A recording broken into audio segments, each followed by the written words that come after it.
Good morning. Welcome to Aircraft Maintenance Practices Unit 4 lecture. This lesson we will talk about the reasons required to use torque wrenches, types of torque wrenches available, guidelines to follow when we use torque wrenches. Last, we will calculate the torque applied given dimensions of the tool and the applied force. What is torque and why we require to carry out torque loading? Before we go into the reasons, torque is actually given in the formula of force times lever length of the wrench. Given a force of 20 pounds times 1 foot, I will have a 20 foot-pound force. So you can see that the calculation is based on this formula, which we will talk about it in later part of the slides.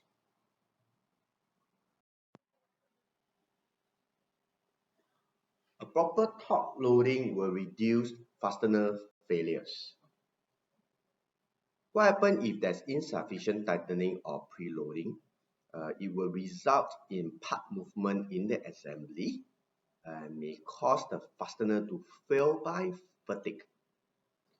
And what happens if you over tightening the fastener?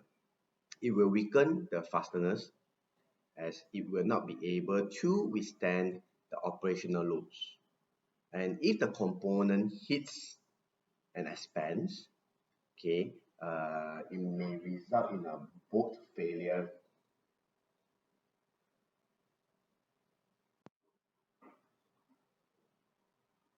Types of bolt failures. What are the causes of the bolt failure? Or can you identify the type of bolt failure shown in these pictures?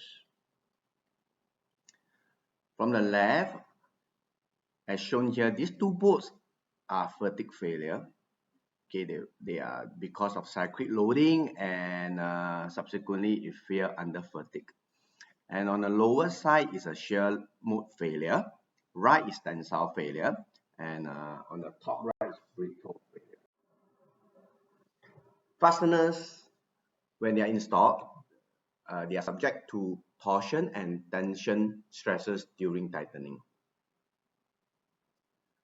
So applied torque given will be equal to torque to overcome friction plus tension bolt. So a proper tension bolt will reduce the possibility of fluid leaks and failure due to fatigue.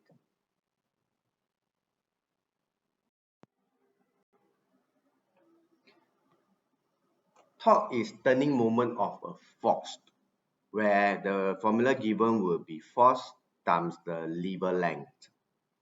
Alright, as shown here. Just take note that torque value can be given in matrix or imperial, where it's Newton meter or pound inch, pound foot or kilo cm.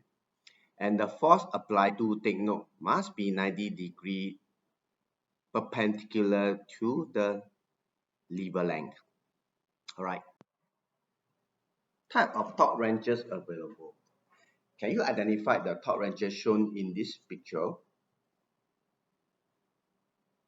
Let's start from the left. This torque wrench is known as torque meter. There is a dial indicator to identify the torque loading applied or used to measure the torque loading on the bolt or nuts. Next is a digital torque meter. Alright. And the one next to the digital torque meter is a micrometer. It's an analog torque wrench. The difference between these two is one is digitalized, it's easier to use and set, while the other one is analog setting. You will have a chance to learn how to use and set a micrometer torque wrench and a torque meter. Next will be not very common and popular, will be this deflecting beam torque wrench. Alright. So this is a practice question. What is the torque applied if you have a 16-inch torque wrench, that is the lever length, that applies 22 pounds of force? Using the given formula, torque is equal to force times distance. So 16 inch is the length, where you multiply by 22, you'll get 352 inch-pound. So the answer will be A.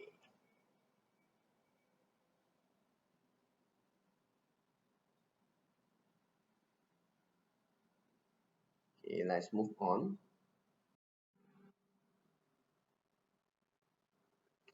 So these are the wrenches that we can use to apply torque application, where I mentioned again, this is a deflecting beam torque wrench. Rigid frame or torque meter is known as. Okay, there's a dial here. Then micrometer setting wrench, which is the analog setting, and the other one that's missing is digital.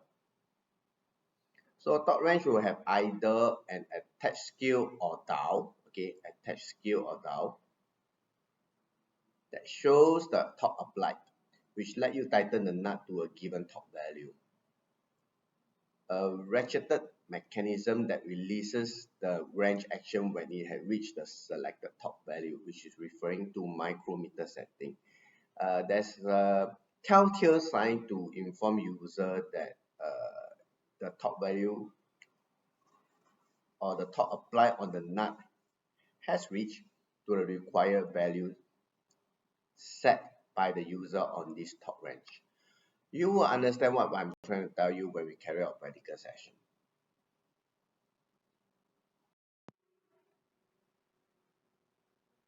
The differences between the four torque wrenches, actually there are two pairs that work differently but same end result. For deflecting beam and rigid frame torque wrench, which is also known as torque meter, application of torque is direct reading on the dial itself and the scale provided on the wrenches. While the micrometer setting torque wrench shown here and the digital torque meter are values that are preset, the torque values that are preset on the torque wrenches, and there will be a indication which is known as a break or release when the required torque value has obtained. You will understand what I'm trying to tell you when we do carry out the practical session using the micrometer, torque wrench, and the torque meter, right? Some of the digital torque wrench may have the capability to do a direct reading. I say some, okay, but most of the digital torque wrench can be preset. The torque value can be preset and torque value applied on the nut after the value is being set. All right, torque wrench usage guidelines. Just take note that we have to check the capacity of the wrench we want to use on the required torque value. So using this example, which wrench should we use if we want to apply 345 inch-pound to a nut? Given 2A, which is torque wrench A, the range of the value given is 250 to 350. I mean the torque wrench itself only have the scale from 250 to 350. And torque wrench B has 300 to 400 inch-pound. Alright, so in a visual data, the one in light blue is actually torque wrench A. This is the range that the torque wrench A offer, while the one in dark blue is torque wrench B, where the range is given from 300 to 400. So if I were to use a torque wrench to apply a 345 inch-pound force, I would use a torque wrench B, because 345 inch-pound, the value is almost at the upper 10% limit of the torque wrench A. All right, so anything that have rule of thumb, bottom and top 10% of the torque wrench value, it is not advisable to use the torque wrench. All right, if the value you want to use is within the upper and lower 10% limit of the top range, you have to find another that has a various range that does not fall into a bottom and top 10% limit. All right. The issue is that if you were to use the top range, okay, A, that close to the limit, you may have a inaccurate result. That means the top applied on the nut may not be the one that you have set. So there's some errors in it.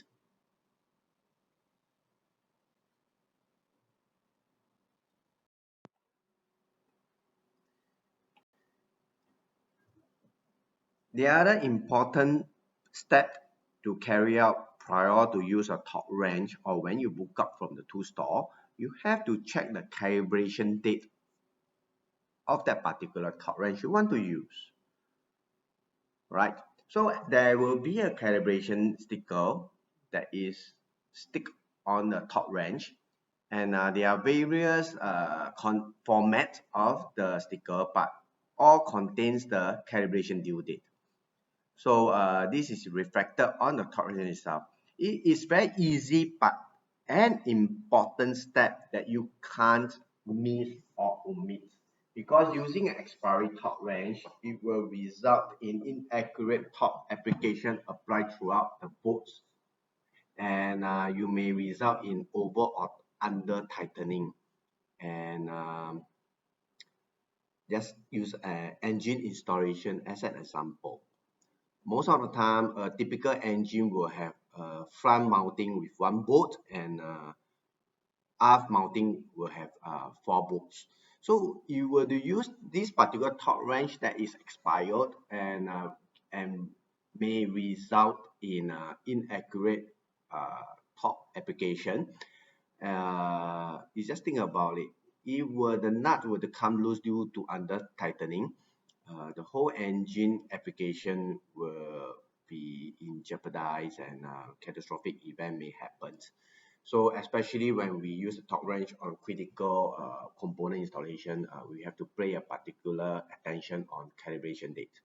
Now, to bring you to an attention, what is the due date for this particular top meter? Is it September 6th or June, September?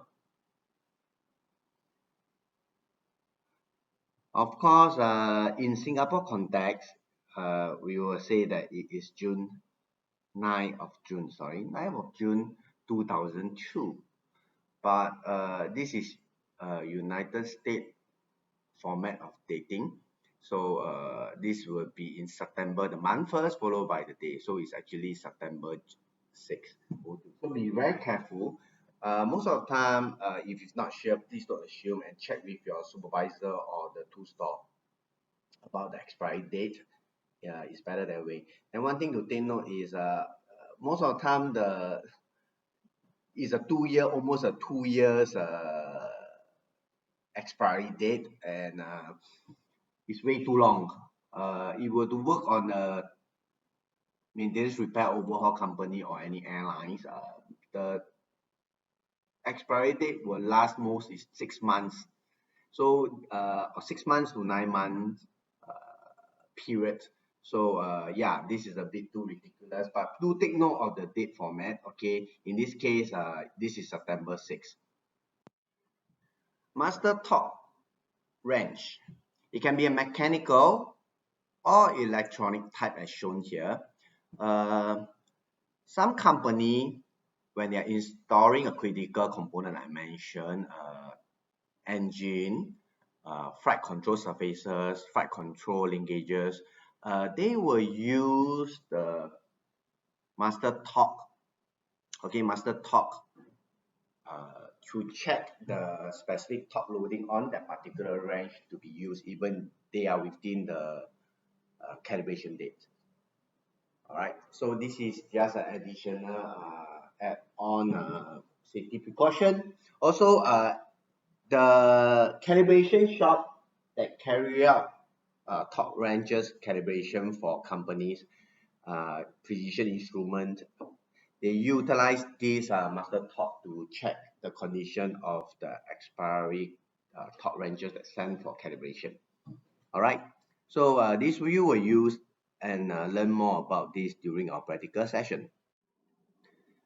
So how do we know what is the required top value on that particular boat? When we work on aircraft, uh, the manufacturer will dictate what is the top range and the value that's supposed to be applied on that particular boat or not. So we always refer to the aircraft maintenance manual.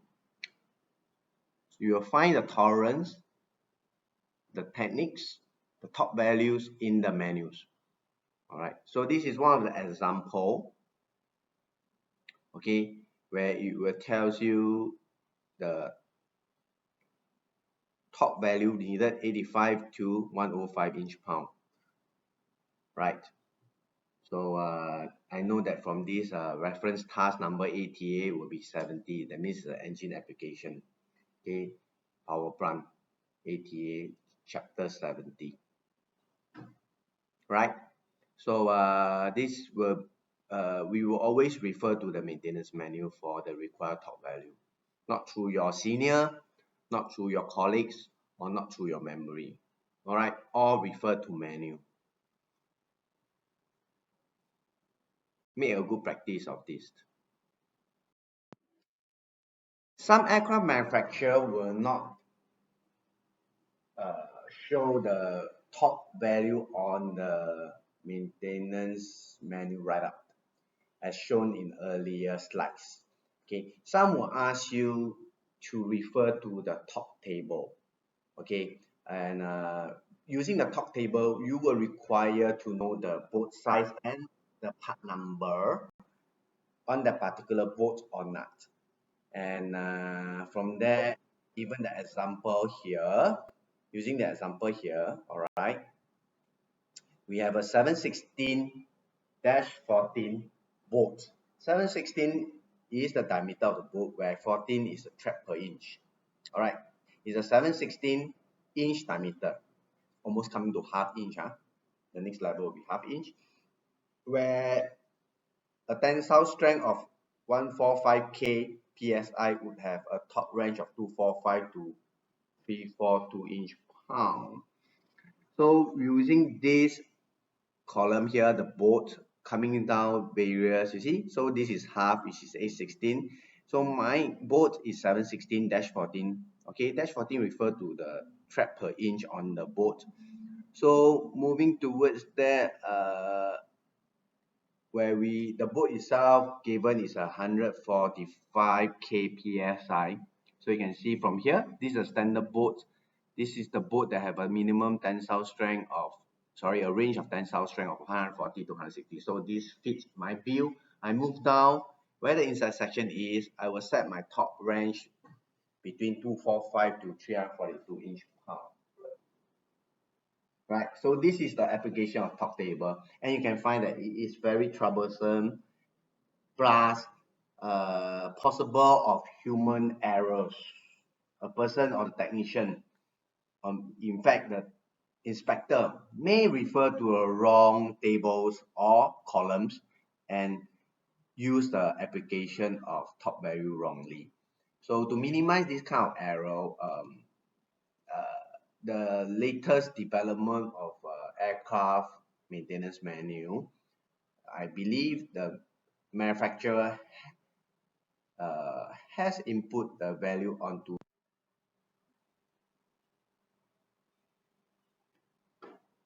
These are the steps or sequence that we have to follow when we use a top range on aircraft work. First, before we use the top range, as I mentioned, we have to check the calibration date. If it's fall within the calibration date, yes, then we set the required top value. How do we know? Well, of course, we will check the maintenance manual to get the top value.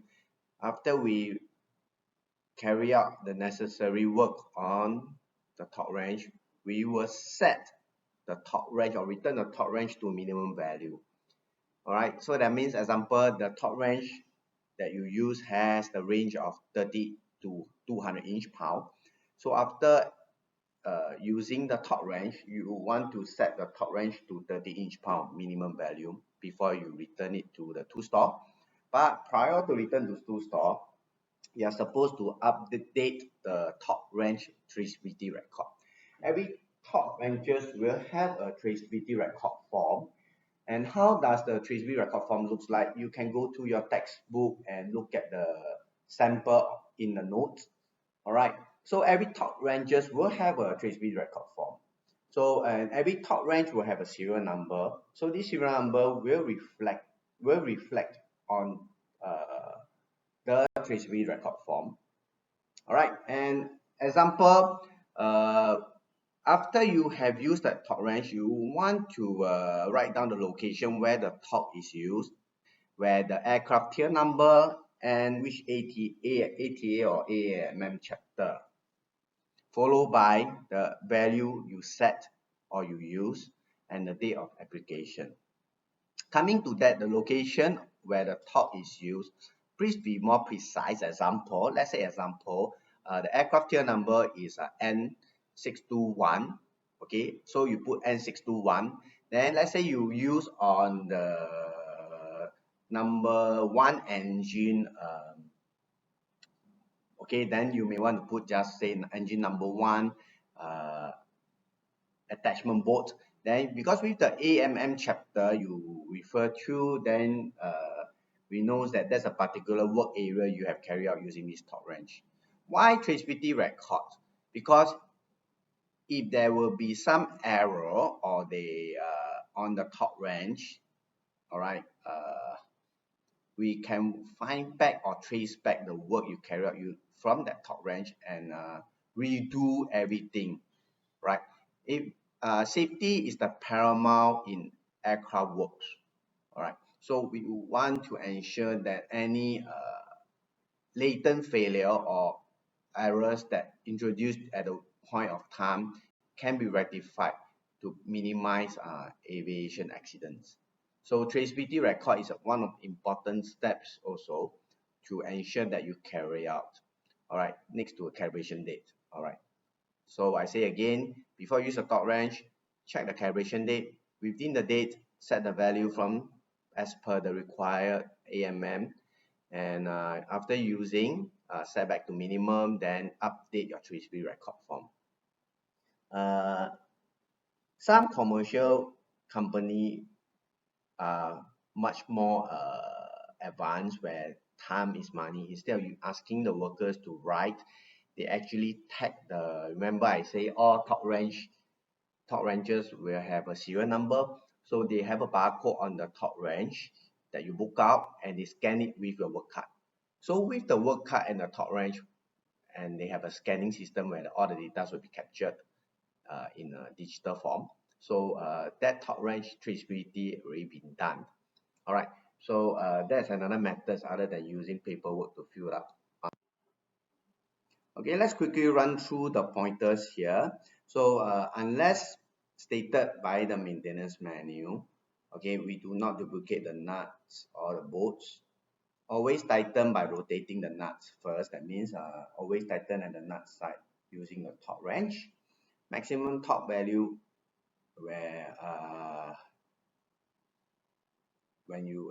only when the material is thick enough but most of the time if it's given a range, we always start from the lowest range. For corrosion resisting steel nuts, the torque value given is referred as a shear type nuts. Okay, this is just a rule of thumb. Last but not least, if you will have to add a extension, in this case shown here in the picture, then you will literally have to change the torque value to be set on the torque wrench or from the reading scale, because you effectively change the distance, okay, or the distance of the lever arm. Practical tips, right? All these practical tips we will talk more about it during our practical session, which I believe you will have a better understanding All right, so the instructor will share with you. All right, but I would suggest that after you have done the session, you may want to come back and read through the slides from these tips and better enhance your knowledge and learning. But one thing to take note is we do not use the torque wrench to break torque or loosen the bolt. What do you mean by break torque? Most of the time, the initial force to loosen that particular fasteners will consider as a break torque effect. So this will actually damage the torque wrench mechanism inside our spring. So we do not do that. Okay, it's a no-go. And if you want to break torque, it's either you use a brake booking bar or a non torque wrenches. That means ratchet wrenches or open end or combinations panel, right? So we will use all these particular right tooling to break torque. Okay, no, do not use your torque wrench. I say again, do not use your torque wrench. Okay, important things to take note. And some safety precautions. Do not drop the torque wrench. Check the capacity and the calibration date is repeating. All right, and make sure the torque wrench is not damaged. Right, so you can read through this after your practical session. So same thing, the technique of tightening will be taught during the practical. All right. So this one I can run through with you, but you will apply it during the practical session. If you have a series of circular bolts to tighten, you can see there's a number indicating on each bolt. 1, 2, 3, 4, 5, 6, 7, 8. And these are the sequence to tighten or apply torque onto the fastener. That means first I will tighten bolt 1, then 2, 3, 4, then 5, 6, 7. You realize that this will give you a distribution of loading sequence pattern, which ensure that the bolts are proper tightened and seated. Some maintenance manual or manufacturer will ask you to do a circular pattern tightening followed by one round of torque check.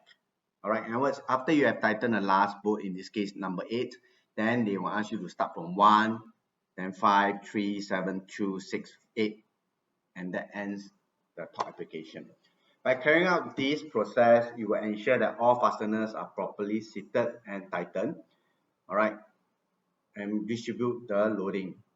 Same thing goes to a series of bolts. In this case, 1, 2, 3, 4, 5, 6. This is the linear pattern. All right. You will apply this method when we carry out our top loading practical. All right. You can go through this example. All right. So it depends on where you want to start. Not necessarily you can start from 4, 3, 2, 1. You can start from 8, 7, 6, 5, 4, 3, 2, 1, or you can start 1, 2, 3, 4. So this is sequence. But of course, you have to check whether is it acceptable or not. Is it correct? You think about it. But then again, the manual will tell you and indicate how the torque application pattern should be carried out. All right, always refer to aircraft maintenance manual. Different manufacturer may have different methods to tighten. All right, so we have to follow what the manual stipulated. Take note. Okay, so how to use micrometer torque wrench correctly? Quickly run through, but this will illustrate better during the practical session. Is we do not hold at the extreme end and we do not jerk. All right, we will always hold at the middle ground and have a smooth force application. All right, so there's a click sound and indication that you will feel during your practical session, and you will understand what we're trying to tell you in this theory part. Okay, let's move. Extension. Why do we need to do extension? Why we need to install extension? There could be obstructions that you need extensions to access the component fasteners. So there are two types of extension. One is handle, one is a drive. So we will try not to use a handle extension with a torque wrench because it will cause an inaccurate reading lah. But then again, it's not stipulated in manual say that you can't do that. It's just a good safety or work practices. It depends on the company you work in. Some company may allow that. So do check it's a working culture issue, not a safety issue. Right. So these are the various type of torque wrench adapter used for torque application. Okay. Then if you have an extension that runs perpendicularly on the drive, so there's actually no change of the effective lever length. So actually the desired torque TA, which is equal to force times length, then it will be actually your indicator torque on the wrench. That means it's a direct reading. 200 inch-pound, even with this extension, your indicated torque value on the scale is also 200 inch-pound. There's no change on the effective lever length. Right. The next one will be non-concentrate attachment, a straight extension. This will require you to do a calculation due to the extension has changed the effective lever length. Okay, so it's L plus E. So if you quickly run through the torque indicated, okay, the torque indicated value is supposed to be, you have to calculate based on this given formula. TA, which is the torque value, actual torque value found in the manual, times the original length divided by original length plus extension. So this is the formula you have to know, and from there I know what's my torque indication. If the extension is exactly the same, that means let's say example the L is 10 inch, the extension is 10 inch, then I would say that the torque value is half. All right, if you don't believe me, you can calculate half of the required torque value. Right, so this is the example. Given the length of the torque wrench, original lever length is 10 inch and the extension is 4 inch. So from the menu, I know that I want to apply 300 inch-pound on the nut. So what is my indicated torque value I need? Substitute in the formula is 214 inch-pound. Okay. If you have an extension, your indicated torque value is always lesser than the desired torque value. Okay, mechanical advantage.